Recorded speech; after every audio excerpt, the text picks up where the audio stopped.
I don't know if you can tell, but it's a few things wrong with it. I don't know if you can see the elephant in the room. First thing wrong with it is this. The previous owner or owners or whoever, I guess, couldn't find a rack, which I have over there. I found one. So they took the push bar and welded this contraption on. Now, it's sturdy.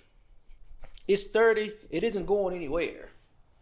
But it is going somewhere because it's coming off of here and just getting thrown in the trash can. Second issue, my rear plastic is cracked.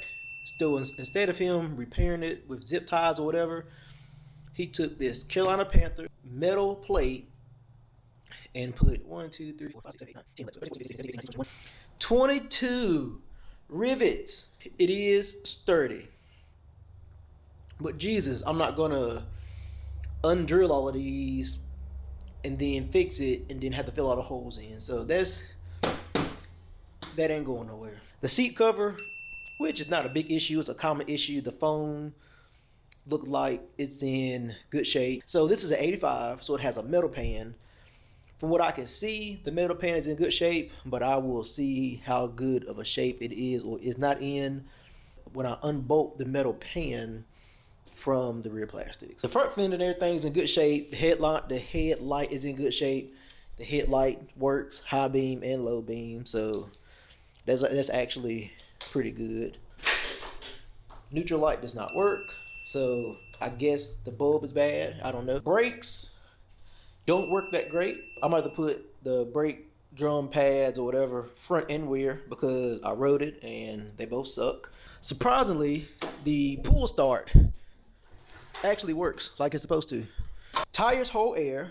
I don't know for how long they're gonna hold air, but they do hold air. I cannot get the seat to latch how it's supposed to, so that's an issue. The rear flap is missing. The tail light is broken. Surprisingly, the toolkit housing is here, but no tools. Chain cover, I don't know if you can see that or not, but the chain cover has a hole in it. And the plug is missing, so I'll plug it with something.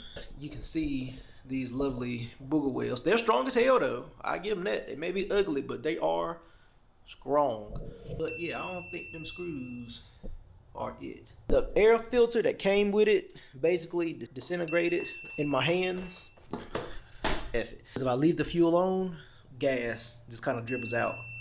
So I need to fix that. And the main issue that we have, if you go back and watch the very ending of the first video, is that it has the infamous popping out of gear issue. All my research, the issue is going to be the detent lever here. It cracks or it bends or it breaks, which this one I think is probably bent. And it holds on to the little shift wheel, and as you start applying pressure to it, it kind of bends out the way, then it pops out of gear. So that's going to be the first thing that I fix. Popping out of gear issue is the only issue that's really keeping me from riding this, because I've heard people breaking the case from continuing to ride it once it pops out of gear. But surprisingly, it runs. It runs very well. Choke it. They like to be choked. Make sure it's on run.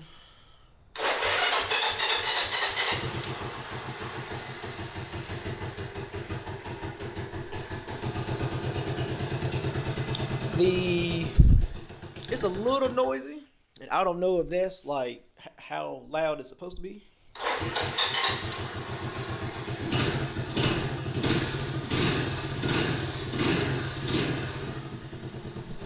Because I don't know if the valves are supposed to be that loud or not, but she runs. She is a runner. So I really can't even complain about that. So, oh, and the next issue is that my off switch or my multifunction switch does not work. But other than that, this is a pretty unmolested bike. With the exception of the fuel lines probably being replaced, the wiring and everything on this bike is pretty much how it was in 1985, which is what I was looking for when I was buying one. I didn't want one that was modified, something might have been messed with. This looks like they bought it, they rode it, they won on a rack, they put one on it. It's just wear and tear of being 37 years old, which I'm completely happy with. I'd rather start with a unmolested stock one than something that's been modified. The harness has been cut, that you have to try to figure stuff out. The next episode will be me tackling this transmission and replacing the detent lever and hopefully solving this popping out of gear issue that evidently is very common in the 125s. So on the next video, that's what we'll be doing. So tune in, and if you're having the same issue, hopefully I can help you fix it.